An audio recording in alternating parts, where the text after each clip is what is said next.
Olá, minhas amigas e meus amigos, chegou a hora da nossa conversa neste domingo 3 de julho. Hoje eu vou conversar com você sobre a delação do Marcos Valério, mostrando ligação de crime organizado com o PT. Vou falar sobre a entrevista de Bolsonaro na Fox News. Vou falar sobre uma previsão de crescimento do PIB de 5% neste ano. Sobre aquelas fotografias lá de Salvador, aí, coisa muito estranha na presença de Lula, parece que fica multiplicando multidão. Mas hoje foi um dia em que perdemos o autor da Lei Rouanet. O Sérgio Paulo Rouanet morreu com 88 anos, diplomata de carreira, era ministro da Cultura de Fernando Henrique, foi ele que elaborou o projeto para estimular atividades culturais e artísticas no país. Perdeu também um filho que tem o nome dele, o governador Ronaldo Caiado. Morreu numa cidade no norte de Goiás, aos 40 anos de idade. É duro quando o filho vai antes do pai, né? Muito duro. E 60 anos hoje, Tom Cruise. A maior bilheteria do ano, mais de $1 bilhão, com o Top Gun Maverick. O filme foi criticado porque o Tom Cruise estava muito masculino. É incrível, é risível. E está aí o resultado da bilheteria, né? Mostrando a força da maioria, né? A minoria quer se impor, mas não adianta, é regra da natureza. Bom, minha gente, eu acho que é isso. Vamos então para os assuntos de hoje. E não esqueça de se inscrever, de juntar-se a nós e, ao final, de deixar o seu gostei ou não gostei.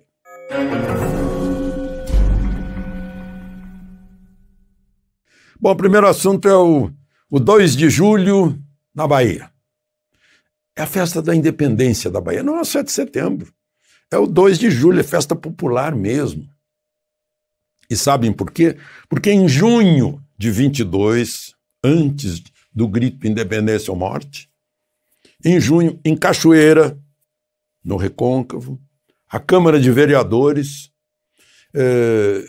decidiu que o príncipe regente Pedro era o príncipe do Brasil e não tinha nada a ver com Portugal. Independência. Aí uma belonave portuguesa que estava ali no Rio Paraguaçu atirou contra o centro da cidade, contra a Câmara de Vereadores, atirou com seus canhões. O que fizeram os cachoeirenses? Pegaram pequenos barcos, espingardas, tudo que é arma, cercaram os portugueses e tomaram o navio dos portugueses. E começou ali. Aí veio a reação portuguesa, né? Derramou sangue. E apareceram grandes heróis, né?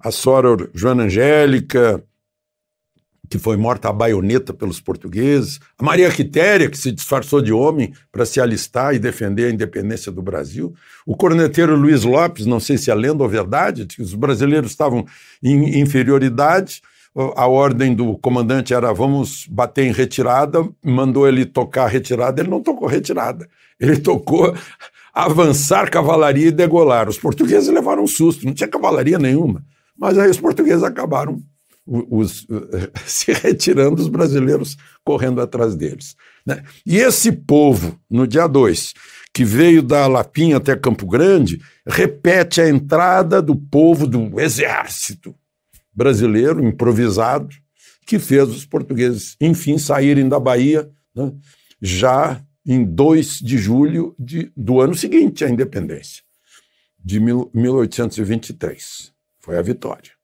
Porque estava um quisto português ali, como ficou na Índia, como ficou na China, né? Macau, Goa, né? E os portugueses pretendiam manter a Bahia como uma possessão portuguesa, um pé no continente. Não conseguiram. Então é isso, eu estou contando isso e lembrando, né, da história do presidente de Portugal. O presidente de Portugal é só chefe de Estado, não é chefe de governo. Veio para um evento aí, Brasil-Portugal, foi ver Lula, ia almoçar com Bolsonaro, não sei se foi ou não foi, já deu a maior fofoca. Bom, vamos em frente. Eu falei em Bolsonaro, que orgulho, gente. Eu ouvi a entrevista que ele deu para o Tucker Carlson, da Fox News. Que orgulho. Entrevista de estadista. Eu recomendo, quem não viu ainda. Vale a pena.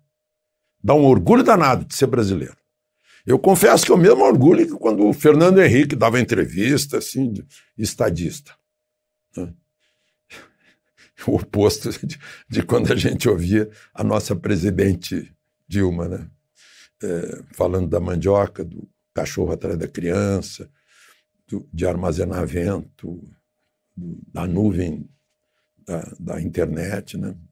Bom, mas perfeito. Inclusive, eu acho que o ponto alto geopolítico, estratégico, foi destacar, olha, os americanos querem ter um aliado de confiança ainda no continente, na América Latina, ou não? Biden acorda. Tem um grande aliado de confiança, vocacionado para potência mundial, potência alimentícia mundial. Seu Biden tá dando as costas. Cuidado. Acho que isso foi o principal. Depois mostrou o óbvio, que o Wall Street Journal já tinha mostrado.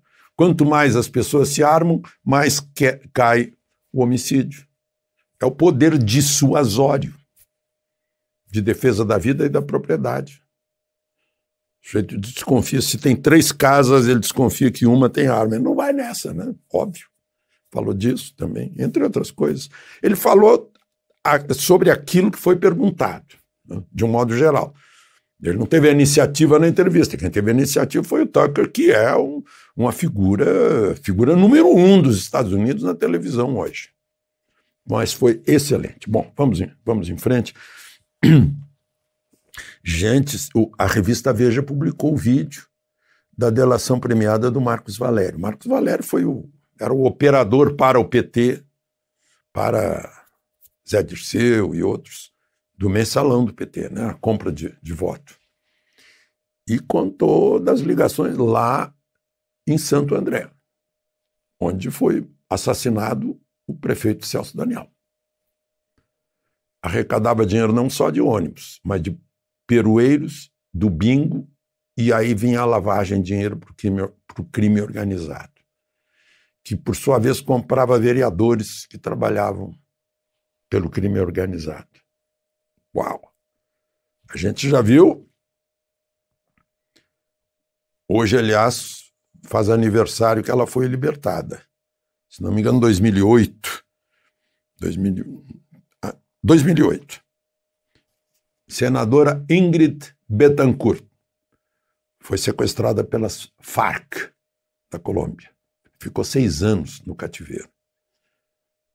E as Farc estavam lá presentes no Foro de São Paulo. Tudo junto. E o ex-presidente Lula fez uma declaração há pouco exatamente dizendo que a intenção é essa. Fazer a união com moeda única e tal, dos países, digamos, bolivarianos ou marxistas ou socialistas da América Latina. A gente é que decide, né? Bom, esse tem mais um.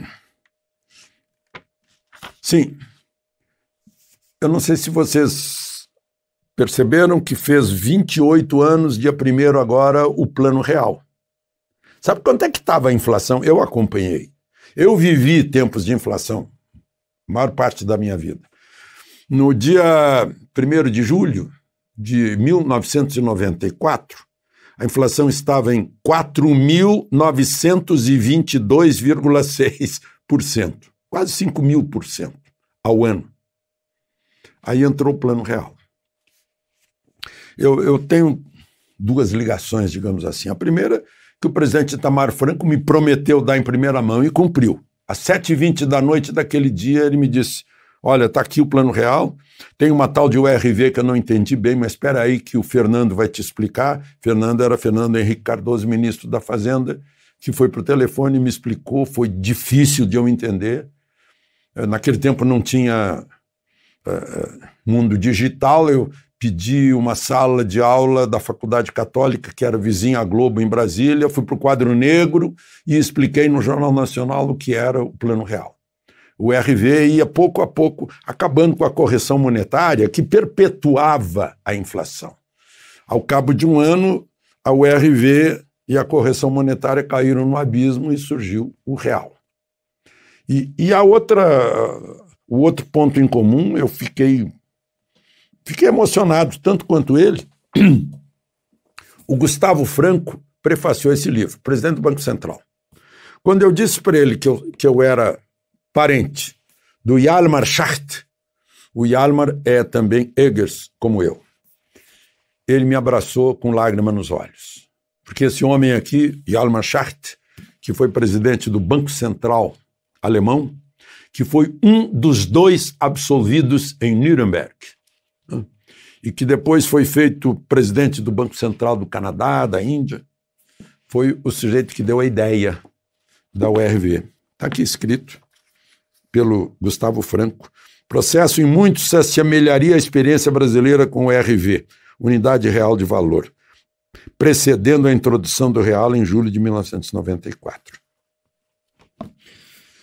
Bom, eu estou contando isso para a gente lembrar e para a gente pensar sobre o semestre que começou agora. Olhem só, gente. A PEC está na Câmara, já foi aprovada pelo Senado, está dando 42 bi, entre aumento de 400 para 600 reais do Auxílio Brasil, mais o voucher para os caminhoneiros, para os taxistas, para compensar a elevação do preço do combustível, né? E o gás também dobrou, e auxílio para idosos, de passagem, idoso, dá 42 bi. Aí veio o Plano Safra, que os mais otimistas do agro esperavam 300 bi, deu mais de 340 bi, com juros inferiores à taxa Selic. Aí veio o pessoal lá no Nordeste, que é contra o governo, relutou, mas tem que baixar o ICMS. Aí baixa o combustível.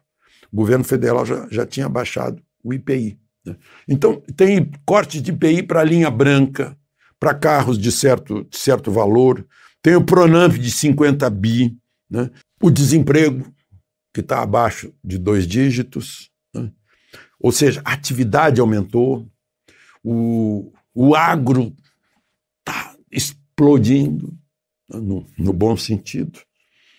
E o brasileiro? E tem o brasileiro, que terminou a pandemia, levantou, sacudiu a poeira e deu a volta por cima.